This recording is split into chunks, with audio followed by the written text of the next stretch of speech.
요한복음 2장 15절 말씀, 노끈으로 채찍을 만드사 양이나 소를 다 성전에서 내쫓으시고 돈 바꾸는 사람들의 돈을 쏟으시며 상을 엎으시고. 노끈으로 맞아본 사람만 안다. 새 성전을 지어야 되겠다, 새 성전을 만들어야 되겠다, 우리가 새 성전이 되어야 되겠다. 그는 우리가 짓는 게 아닙니다. 우리는 파괴가 돼야 되고, 우리는 죽어야 하고, 우리는 멸망해야 합니다. 그래야 새 성전이 지어지는데, 그 새 성전은 우리가 짓는 게 아니라 주님께서 지어주셔야 합니다. 그러므로 일단 우리는 뭐까지 하면 되느냐? 노끈으로 채찍을 만들어서 마저 죽어야 합니다. 그러면 하나님께서 우리를 새 성전 만들어 주시는 거예요. 세월이 이렇게 지나고 보면 과거에 이렇게 참 좋았던 일도 있겠지만 참 괴롭고 힘들고 슬프고 어려운 일들도 참 많죠. 그게 다 주님께서 우리를 만들어 가시려고, 새 성전을 만들어 가시려고 노끈으로 채찍을 만들어 때리신 것입니다. 그래서 기꺼이 우리가 맞았고 또 세월은 지났어요. 그리고 여러분과 저는 이렇게 만들어져 가고 있는 것입니다. 새 성전으로 말입니다. 이 성전은 나무로 지으라 그랬어요. 나무로 지으라. 학개서 1장 8절에 말씀하는 얘기죠. 너희는 산에 올라가서 나무를 가져다가 성전을 건축하라. 그리하면 내가 그것으로 말미암아 기뻐하고 또 영광을 얻으리라. 여호와가 말하였노니라. 왜 나무를 가지고 성전을 지으라 그래요? 산에 올라가서 십자가라고 그랬죠. 나무로 성전을 지어라. 십자가의 죽음을 가져라, 그 말입니다. 십자가의 죽음을 가져라. 우리는 거기까지예요. 거기까지 하면 하나님이 기뻐하시겠다는 겁니다. 그런데 사람들이 참 안 죽습니다. 정말 십자가를 지려고 하지 않습니다. 어떻게든지 자기가 살려고 해요. 어떻게든지 자기 좀 알아달라고 그럽니다. 어떻게든지 기분 나쁘면 화가 나고 승질냅니다. 그것을 죽여야 되는데 죽질 않아요. 하나님하고 맞짱 뜨려고 합니다. 진짜 하나님하고 맞짱 떠서라도 하여튼 자기가 이겨보려고 그러는 거예요. 그래서는 안 됩니다. 우리는 거기까지 그런 말 있죠. 거기까지, 너 거기까지가 어디예요? 십자가 죽음까지, 거기까지만 가라. 그러면 나머지 부활은, 나머지 교회의 생활은, 나머지 새 성전을 만드는 것은, 네 안에 성령으로 하나님이 함께 하시는 것은 하나님이 만들어 가실 것이다. 너는 거기까지, 그 십자가의 죽음까지 가라. 믿음을 각자 지켜야 될 시기가 왔습니다. 누가 믿음을 대신해서 지켜줄 수가 없습니다. 여러분이 스스로 믿음을 지키셔야 합니다. 그럼 어떻게 한 사람만 믿음을 정말 지킬 수가 있느냐? 죽음을 각오한 사람이요. 죽음을 각오한 사람은 진짜 믿음을 지킬 수가 있습니다. 그러나 한번 살아보려고 딱 생각이 들어오는 순간 여러분 넘어집니다. 자기를 나타내 보려고 한번 생각하는 순간 넘어져요. 그게 시험이라고 하는 거예요. 시험에 걸려 넘어지지 않도록 깨어있어 기도하라 그러죠. 주님께서 깨어있어 기도하라. 성경에서도 기도의 사람들이 참 많아요. 노아가 그랬습니다. 아브라함이 그랬습니다. 모세가 그랬습니다. 다니엘이 그랬습니다.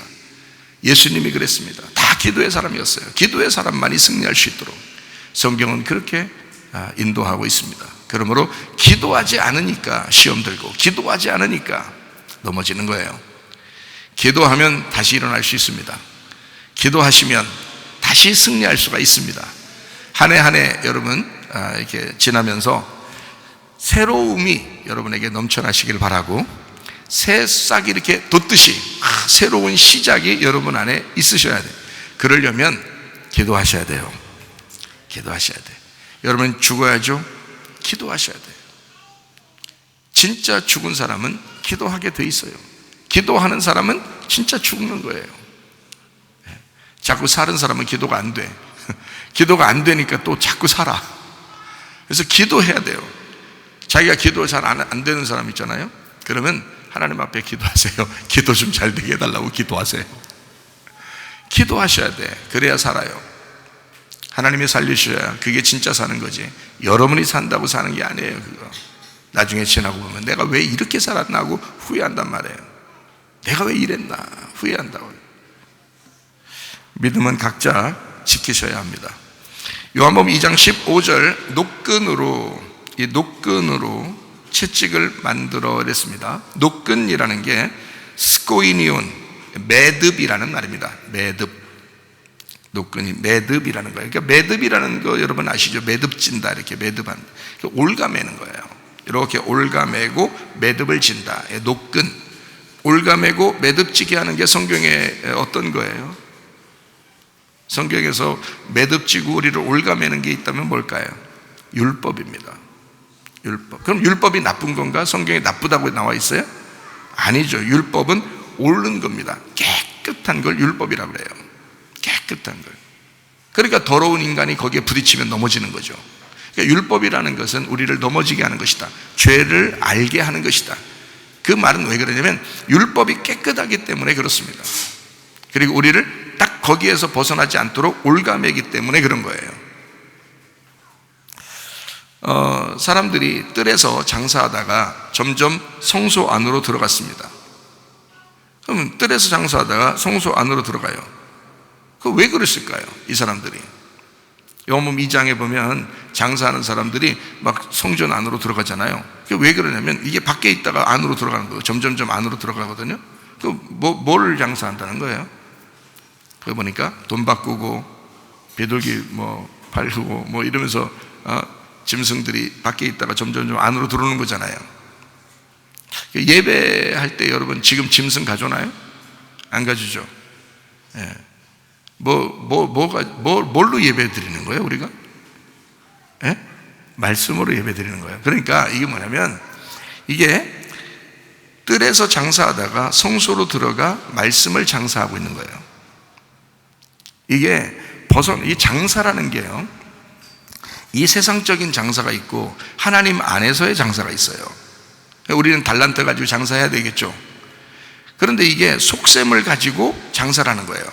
유대인들이 이제 멀리서 이렇게 제사 지내려고 동물을 이제 끌고 오다 보면 막 병도 나고 죽기도 하고 그러잖아요. 그러면 이제 제사를 1년에 한 번 와가지고 제사 드리고서 자기 죄를 다 용서받고 가야 되는데 이게 없잖아요. 그러니까 거기에 깨끗한 물건들을 거기다 이제 동물들도 깨끗하게 준비해 놓고 이제 하는 거예요.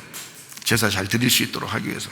그걸 누가 했냐면 바리새인들이나 유대인들이나 율법사들이나 서기관들이, 그 사람들이 한 거예요. 장사를 그 사람들이 한 거예요. 예수님은 그걸 책망한 겁니다. 너희가 진짜 말씀, 하나님의 진리의 말씀을 깨닫고 그거를 장사하고 그 말씀을 전해줘야 되는데 이 동물들을 팔아서 돈 받는다는 거야. 돈을 바꾸고 있다는 거지. 주님께서는 그거를 책망하신 겁니다. 여러분, 혹시 교회 나와서 내가 교회 나와서 한 번 기도하면 부자 되고, 두 번 기도하면 더 부자 되고, 세 번 기도하면 축복 기도 받으면 굉장히 부자가 되겠구나, 이렇게 생각할지 모르지만, 여러분, 이 목사는 하나님 앞에 약속받은 게 있습니다. 사람들에게 기도해줘라. 너의 손을 얹어 기도해줘라.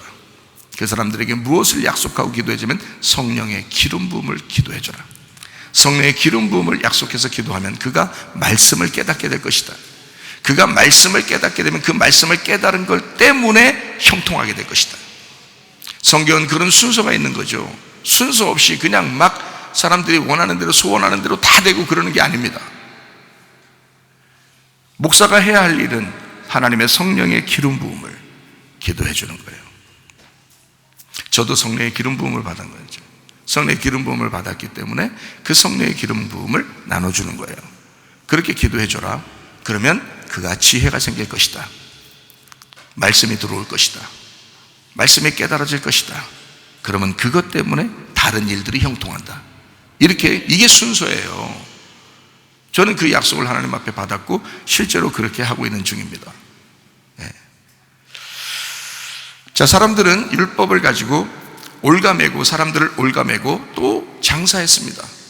이거는 옳은 방법이 아니에요. 그래서 주님께서는 이 노끈을 가지고, 율법이라는 노끈을 가지고 채찍을 만드는 거예요. 채찍을 만들다, 이 채찍이라는 게 푸라겔리온, 이게 채찍입니다. 푸라겔리오에서 나온 건데 채찍질하다라는 것에서 나온 겁니다. 이 채찍질하다라고 하는 건 채찍질을 왜 해요? 채찍질. 자, 봐요. 제 손을 잘 봐요. 채찍질. 이게 채찍질이에요? 제 손을 보면 이게 채찍질일까요? 아니에요. 채찍질은 무섭게 때리는 겁니다. 그게 채찍질이에요. 무섭게 때리면 어떻게 되죠? 무섭게 때리면 아파요. 많이 아파요. 많이 아파요.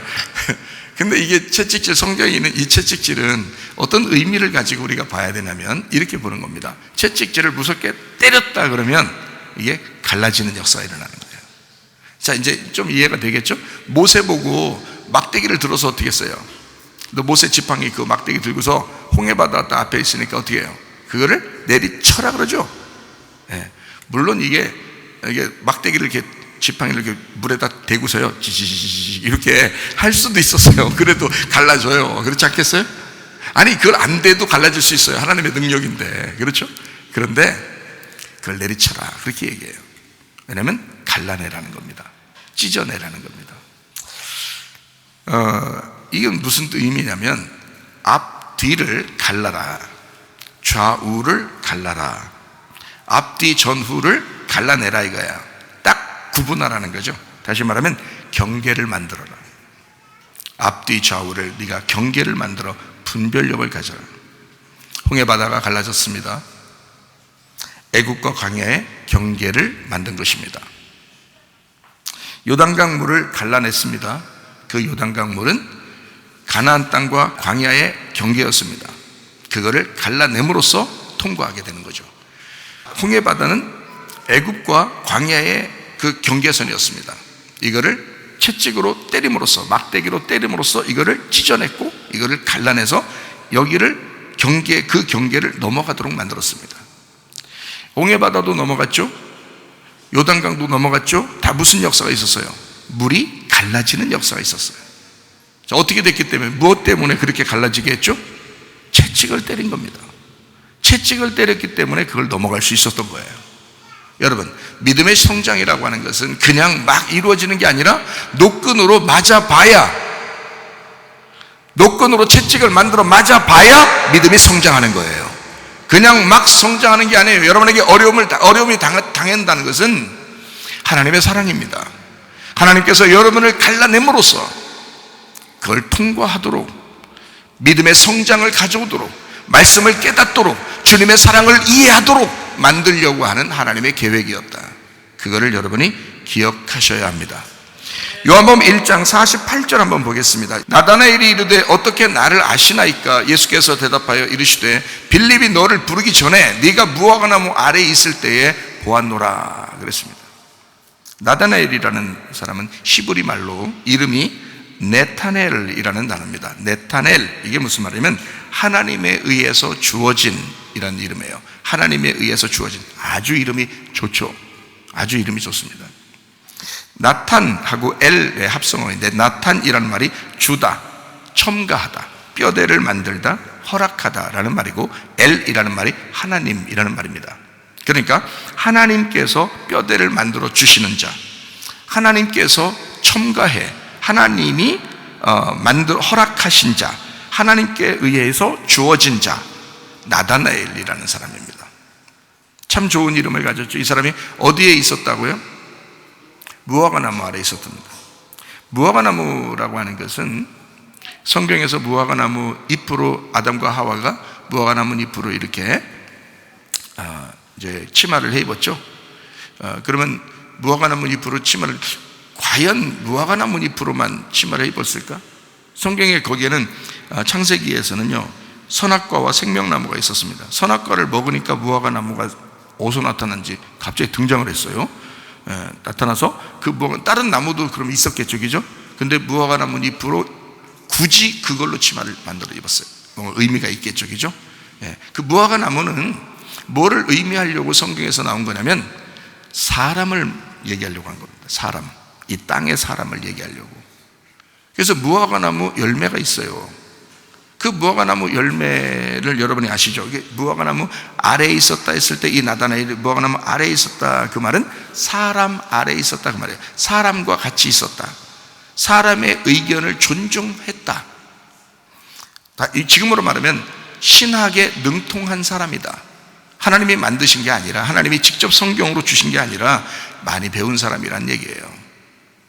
무화과나무 아래에서, 다시 말하면 율법을 공부를 많이 한 사람이다. 광야에서 공부를 많이 한 사람이다. 이게 무화과나무 아래에 있는 사람이다. 이런 사람을 하나님이 보고 있었습니다. 그가 그렇게 공부하면서, 그가 그렇게 많이 알면서 자기 스스로는 얼마나 힘들었겠나. 저도 공부를 열심히 많이 해봤거든요. 그런데 이상하게 허무하더라고요. 이상하게 뭔가 이건 아닌, 완전히 딱 성경이 딱 연결되는 이게 잘 안 오니까 힘들더라고요. 근데 이 나다나엘도 아마 그랬는가 봐요. 무화과나무 아래에서 굉장히 고민에 빠져 있었던 그런 모습이었는가 봐요. 아마 주님께서 너 무화과나무 아래에 있었지 라는 것을 얘기하는 것으로 볼 때, 무화과나무는 율법을 상징하고 그리고 사람을 의미합니다. 그래서 그 무화과나무는 사실 씨 없는, 열매로서 없는 그런 나무예요. 그게 무화과나무가. 그러니까 사람의 모습인 거예요. 진짜 열매가 아닌 거예요. 진짜 열매는 예수님이죠. 예수님은 씨가 있어요. 씨가 있고 그 씨가 열매를 맺어요. 그래서 나무에 씨에 열매가 있는 거, 그래서 성경에서는 나무에 씨에 열매가 있는 걸 먹으라 그러죠. 그게 감람나무입니다. 감람나무, 그리고 포도나무입니다. 성경의 대표적인 나무, 예수님께서 같이 있고 좋아하고 이렇게 하는 그런 나무를 상징하는 것이 있는데, 그게 바로 감람나무하고 포도나무예요. 그 특징을 보면 그들은 씨가 있고요, 열매가 분명합니다. 그래서 그걸 통해서 기름도 짜고 그걸 통해서 포도주도 만들고 이러는 거죠. 그게 하늘의 잔치고 하나님의 성령을 의미하는 거예요. 그래서 감람은 하나님의 성령을 의미하고, 포도주는 하늘의 잔치를 의미하고 예수의 피를 의미합니다. 그런데 무화과는 이게요, 열매도 아닌 것이 열매같이 나와 있는 거예요.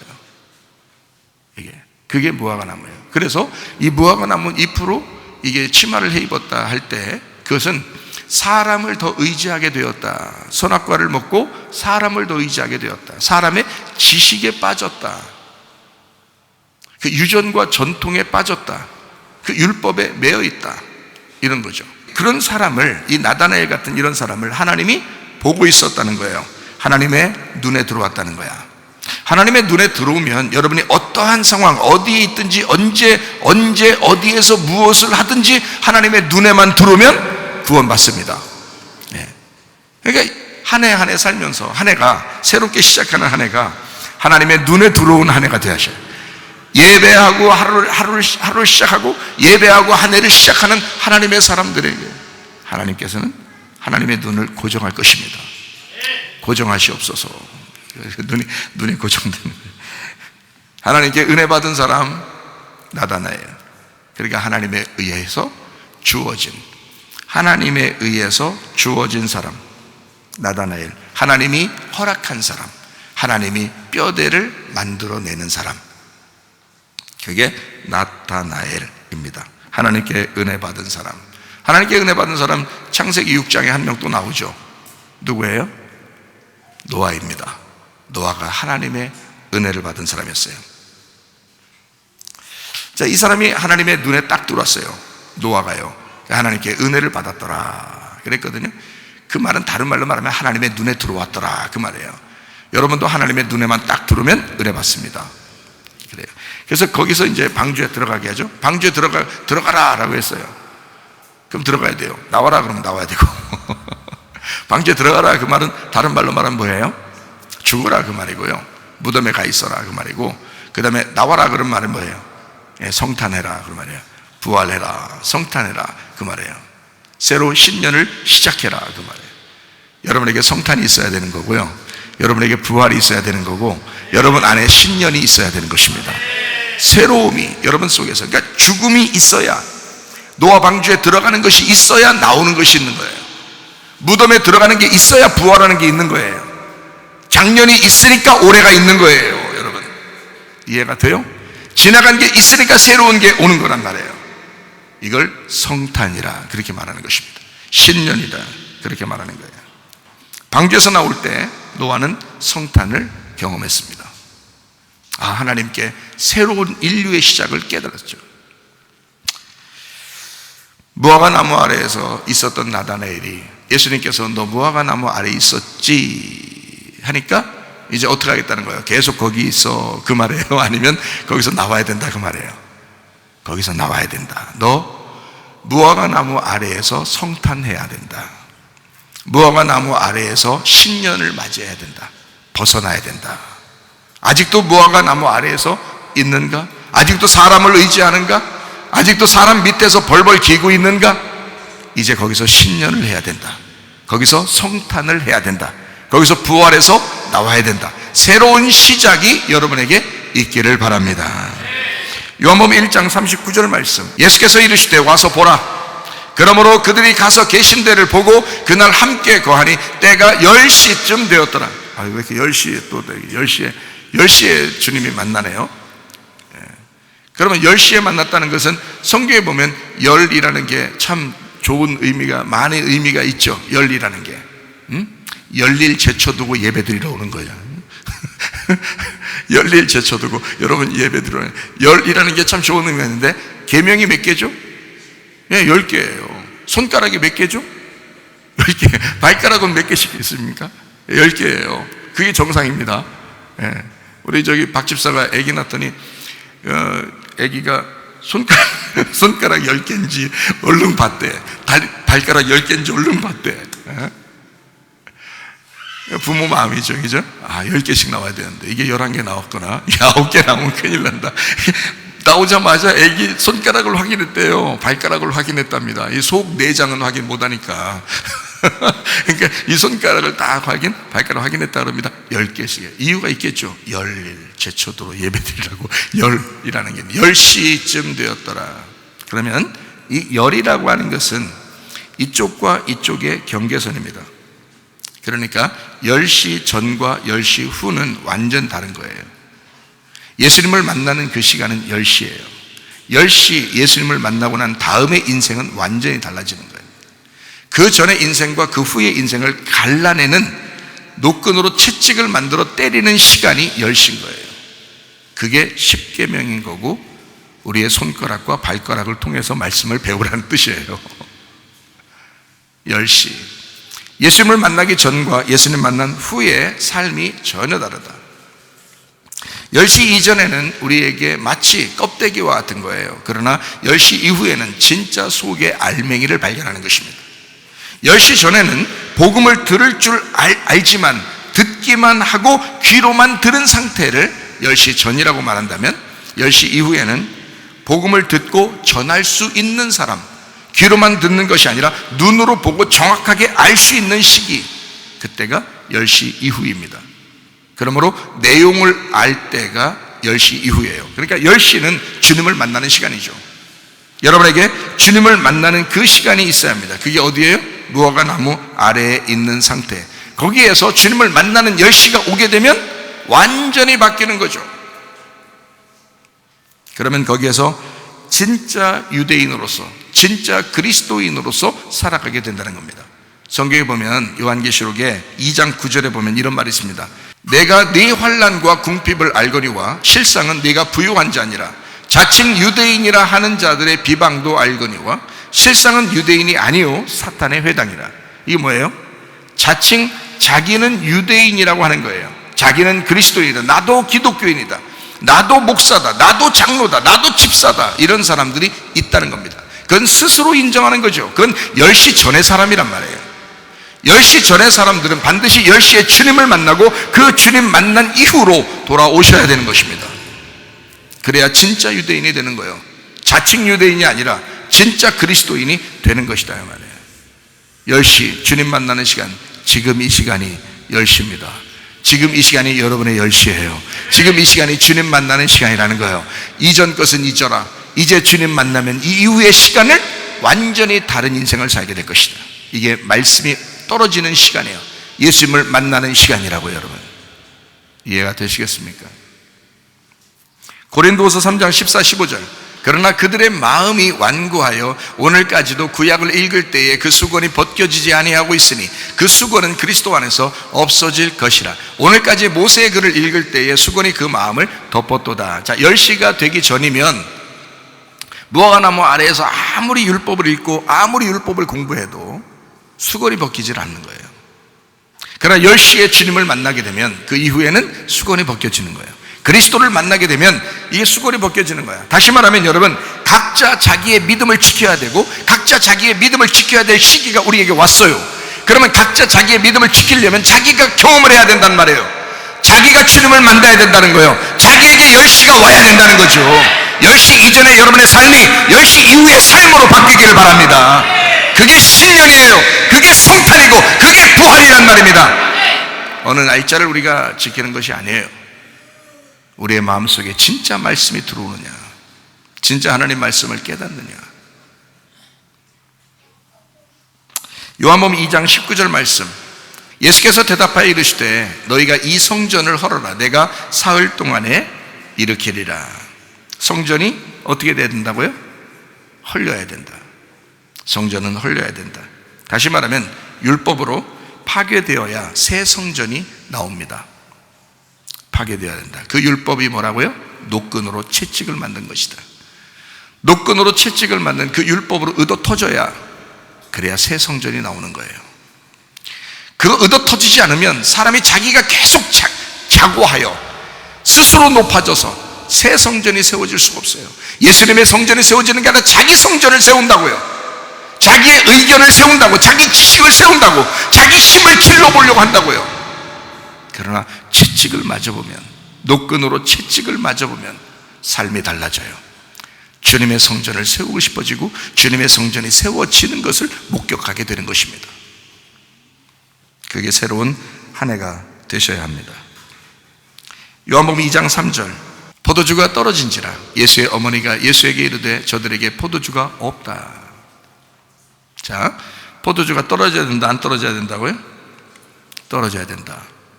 율법으로 내 포도주가 떨어져야 새 포도주를 마실 수 있게 되는 것입니다. 여러분의 포도주가 아직도 있는 한 하나님의 말씀이 들어오질 않아요. 어떤 사람은 수십 년을 교회 다니고 신앙생활하고 말씀을 들어도 자기 포도주가 떨어지질 않았어요. 그러면 겸손하지 못해요. 하나님 말씀이 안 들어와요. 늘 자기 기준으로 성경을 보고 자기 기준으로 설교를 듣는다고요. 그러다 보니까 자기가 깨지질 않아요. 하나님 말씀을 증거하는 그 말씀을 자꾸 깨뜨리려고 그러는 거예요. 그러지 말라고요. 새해에는, 새로운 시작이 오는 신년에는 여러분에게 속에서 성탄이 일어나는 그날, 부활이 일어나는 그날, 신년이 되는 그날에는 새 포도주를 마셔야 합니다. 새 성전이 여러분에게 세워지셔야 합니다. 놀랍죠? 하나님의 말씀이 놀랍죠? 이거는 사람의 말이 아니죠. 하나님의 말씀이죠. 휘장은 찢겨야 합니다. 휘장이 찢어져야 합니다. 가죽옷이, 여러분의 가죽옷이 찢어져야 합니다. 그 가죽옷이 찢길 때, 그 휘장이 찢길 때 성소와 지성소가 하나가 되는 거예요. 주님과 우리가 하나가 되는 것입니다. 가짜 하늘을 다 찢어버리고 하나님과 우리가 하나 되고 그렇게 동행해서 갈 수 있는 그런 한 해가 되시기를 바랍니다. 요한복음 2장 23절입니다. 6월절에 예수께서 예루살렘에 계시니 많은 사람이 그의 행하시는 표적을 보고 그의 이름을 믿었으나, 거기에 보니까 6월절이라는 말이 나오죠. 6월절이라는 게 파스카입니다. 이게 6월절, 부활절이라고 그랬죠. 부활하는 것, 6월하는 것, 넘어가는 것. 히브리 말로 페사흐에서 나온 말입니다. 페사흐, 이게 히브리 말에서 나온 단어예요. 원래 구약에서 6월절이 있으니까 그거를 이제 신약에서 6월절이라고 같이 쓴 겁니다. 이 파스카라고 하는 게 페사흐에서 나왔는데, 이 페사흐가 뭐냐면 무슨 뜻이냐면 면제한다, 그리고 잊어버리고 없는 것처럼 묵과해버린다, 이런 의미예요. 이게 파사흐에서 나온 단어입니다. 이게 뛰다, 남겨두다, 절뚝거리다, 멈추다, 넘어가다, 춤추다, 이런 말이거든요. 그래서 이제 우리들이 이제 죄가, 하나님께서 우리 죄를 이렇게 넘겨버려서 춤추게 되는 그런 제, 그래서 6월절 날 그 죄가 넘어가서 사망을 면한 그 집 안에는 잔치가 벌어지는 거죠. 그게 6월절 잔치예요. 이게 이제 곧 부활절과 같은 거고요. 이게 성탄절과 같은 것입니다. 신년과 같은 것입니다. 왜냐하면 새로운 시작이잖아요. 6월절이 오기 전과 6월절 오고 난 다음엔 완전히 다르잖아요. 그들의 인생이 완전히 달라요. 그러니까 애굽에서 매여있던 삶에서 6월절이 일어난 순간 완전히 하나님의 백성으로 바뀌어버리는 거거든요. 그게 하나의 시점이에요. 하나의 시점. 여러분에게도 그런 신년이 오셔야 되는 거예요. 신년은 매번 신년이 와도 그 신년이 자기에게 신년 같지가 않으면 안 되는 거지. 그렇죠? 신년이라고 하는 것은 진짜 새로 태어나는 성탄이 임해야 되고, 죽음에서 부활하는 부활절이 임해야 되는 것이고요, 그 신년이라고 하는 완전히 새로운 6월절이 돼야 된다는 거죠. 6월절. 여러분 안에 6월절, 그 6월절은 그냥 생겨난 것이 아니라 어린 양 예수가 죽으셔서 생겨난 것입니다. 새로운 시작이라는 것은 여러 번 보고 죽으라는 게 아니에요. 예수 그리스도가 대신 죽었으니 그 예수를 믿음으로 네가 죽어라. 그래서 너를 없애버리고 그 예수를 따라가라. 그 예수를 붙들고 가라. 그렇게 이야기하는 것입니다. 사망에서 생명으로 옮겼다라고 하는 그 말씀이 6월절입니다. 거듭났다, 새로 태어났다, 이 말입니다. 6월절 날 예루살렘에 계시니라고 되어 있습니다. 예루살렘에 계시니. 예루살렘이라는 게 예루샬라임이란다는데, 이게 쌍수예요. 쌍수. 쌍수했냐? 이런 단어의 쌍수가 아니에요. 이런 쌍수는 아주 거룩한 쌍수인데요, 이게 쌍수, 이게 두 개의 봉우리 때문에 생긴 단어입니다. 두 개의 봉우리. 그러니까 예루살렘이 산 두 봉우리로 이렇게 생겨서 두 개의 봉우리로 생긴 예루샬라임, 이게요 평화의 땅입니다. 평화의 땅에는 뭐가 있냐면 법궤가 있는 곳입니다. 성전이 있고 법궤가 있는 곳이에요. 예수님께서 예루살렘에 계시니, 자, 예수님 자체가 법궤예요. 예수님 자체가 말씀입니다. 예수님이 하나님이셔요. 예루살렘에 지금 하나님이 계신다. 예루살렘에 법궤가 있다. 법궤가 있는 곳, 예수님이 있는 곳, 그곳에서 하나님이 함께 하시는 곳, 이곳에 어떤 날이라고요? 6월절이 되었다. 자, 말씀이 있고 법궤가 있는 이곳에 여러분과 제가 6월절이 임하셔야 되는 거죠. 6월절 예루살렘에 예수님이 계신 여러분 마음이 되셔야 된다, 그 말입니다. 자, 표적이 거기에 있었다 그랬어요. 많은 사람이 그의 행하시는 표적을 보고 그의 이름을 믿었다 그랬어요. 이 표적이라는 게 세메이온인데, 표적이라는 말은 손가락에서 표시하는 걸 표적이라고 그래요. 그러니까 이 손가락은 아닌데 손가락이 저기 가리키는 거잖아요. 그러니까 손가락이 저기 가리키면 그 가리키는 지시하는 그 표적, 이걸 표적이라고 그래요. 그러면 그 지시하는 어떤 뭐가 있을 거 아니에요. 그러니까 지시하는 거죠, 그죠? 아무것도 없는데 허공에다 이렇게 이러면 이제 이상한 사람이 되는 거죠. 그럼 뭐 이렇게 되는 거지. 안 되는, 그렇게 하면 안 되는 거고, 어떤 뭐가 있으니까 거기를 지시하는 거예요. 이걸 표적이라고 그래요. 여러분에게도 표적이 있어야 돼요. 표적을 보고 그의 이름을 믿었다, 이러겠습니다. 이게 표적, 지시, 기적이라는 세메이온인데, 이게 세마이노에서 왔어요. 이게 지적하다, 지시하다라는 단어입니다. 예수님의 이름을 믿는 조건, 예수님의 이름을 믿는 조건이 뭔가 여기 나왔어요. 예수님의 이름을 믿는 조건, 이게 뭐였어요? 표적입니다. 표적을 통해서 예수님의 이름을 믿었다, 이렇게 되어 있습니다. 표적을 통해서. 자, 가만히 생각해 봐요. 표적을 통해서 예수님의 이름을 믿게 되었다. 여기 24절 한번 볼까요?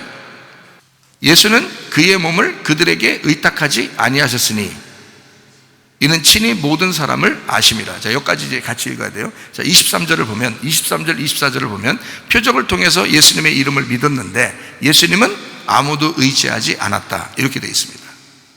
그렇죠?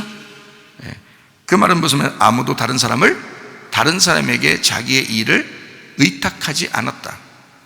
다른 사람을 의지하지 않았다, 그런 거죠. 표적이 왔는데, 주님의 이름을 믿었는데 다른 사람에게 뭘 의탁하지 않았다, 이 말이에요. 그런데 예수님이 십자가 못 박혀 돌아가시고 부활하시고 난 다음에 성령이 임하고 나니까 그 교회에, 주님의 교회에 주님께서는 다 부탁하죠. 너희들이 나보다 더 크게 일을 할 것이다. 내 교회를 음부의 권세가 이기지 못하도록 하고, 그리고 예루살렘과 유대와 사마리아와 땅끝까지 내 증인 되라, 막 그러잖아요. 그는 성령님이 오셔야 역사하시는 거죠. 성령이 오기 전까지는 주님께서 그 사람을 의지하지 않는다는 것입니다. 성령이 오기 전까지 그 사람을 의지하지 않는다. 잘 이제 이해 가셔야 돼요. 그러니까 어떻게 해야 하나님께서 나를 인정하고 쓰실 만한 사람인지를 여러분 오늘 이해하셔야 된다. 그러려면 여러분에게 뭐가 일어나야 된다? 신년이 이루어져야 된다. 유월절이 임해야 된다. 성탄절이 이루어져야 된다. 부활절이 임해야 된다 이거야. 그러면 하나님께서 성령을 통해서 여러분을 의지하시고 여러분이 그 일을 성령의 이름으로 하게 된다는 것입니다. 그런데 그 성령이 오기 전까지는, 주님이 십자가 못 박혀 돌아가시기 전까지는 주님이 의탁할 수가 없다. 의지할 수가 없다. 아무도 의지할 수가 없다. 아무도 의탁하지 않으시고 누구의 증언도 필요하지 않으시고 누구의 증거도 필요하지 않으시고 주님 홀로 스스로 자기를 증언하셨습니다. 예수님은 혼자 일하셨어요. 외롭겠죠? 자, 부활하시고 난 다음에 누가 그 증언을 하실 것입니까? 누가 그 주님의 외로움을 덜어드리겠습니까? 주님, 제가 있잖아요. 주님, 내가 주님과 동역할게요. 제가 주님과 동행할게요.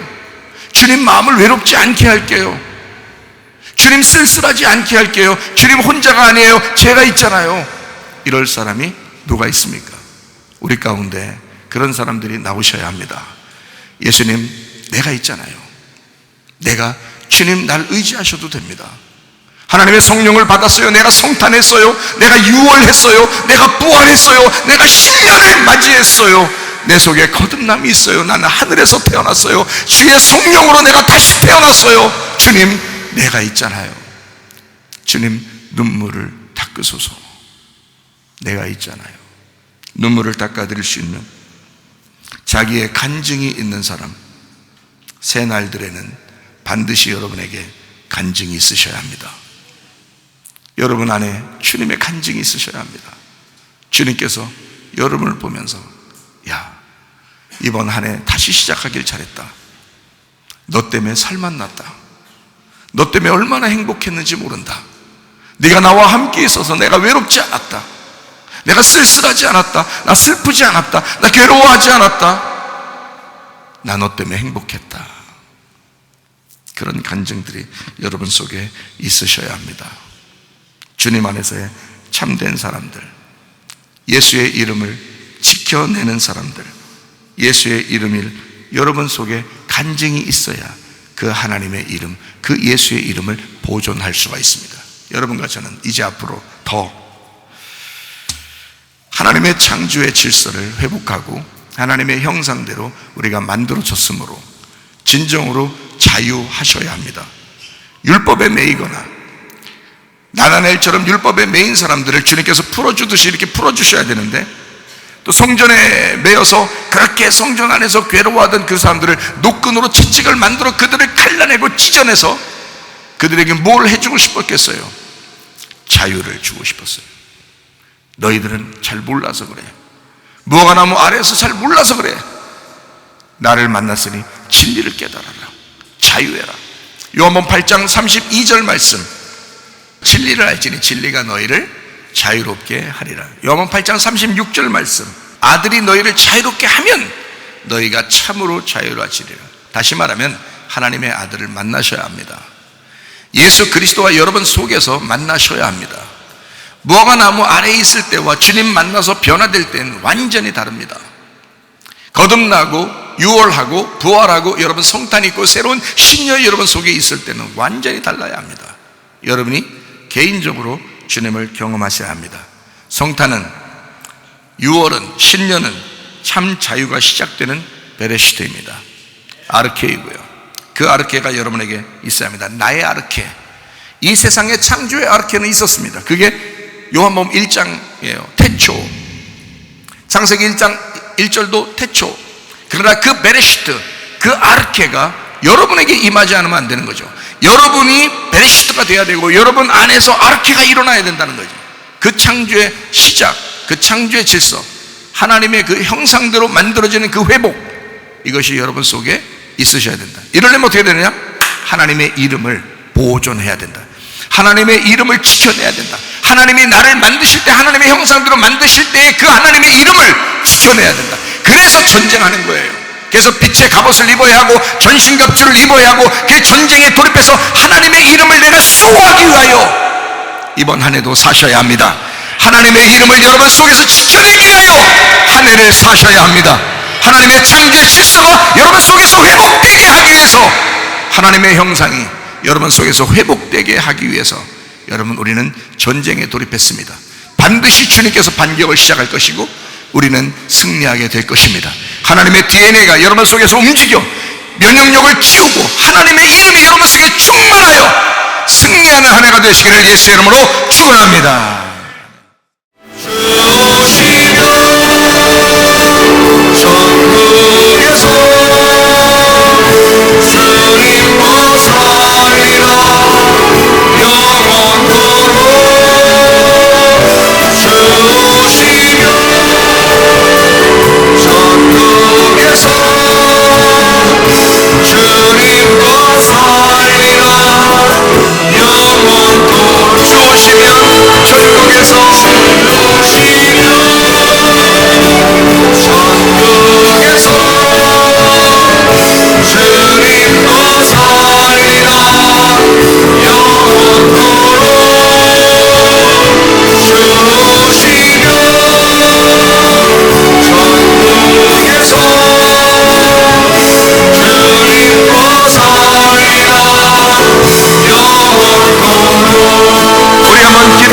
우리 하나님 앞에 기도할 때, 하나님 아버지, 내게도 주님이 노끈을 대시고 그 채찍으로 채찍질해 주시옵소서. 그래서 새로운 한 해가 시작되게 하옵소서. 내 속에서 예수 그리스도가 시작되게 하시고 새 성전이 세워지게 하옵소서. 기도합니다. 우리 하나님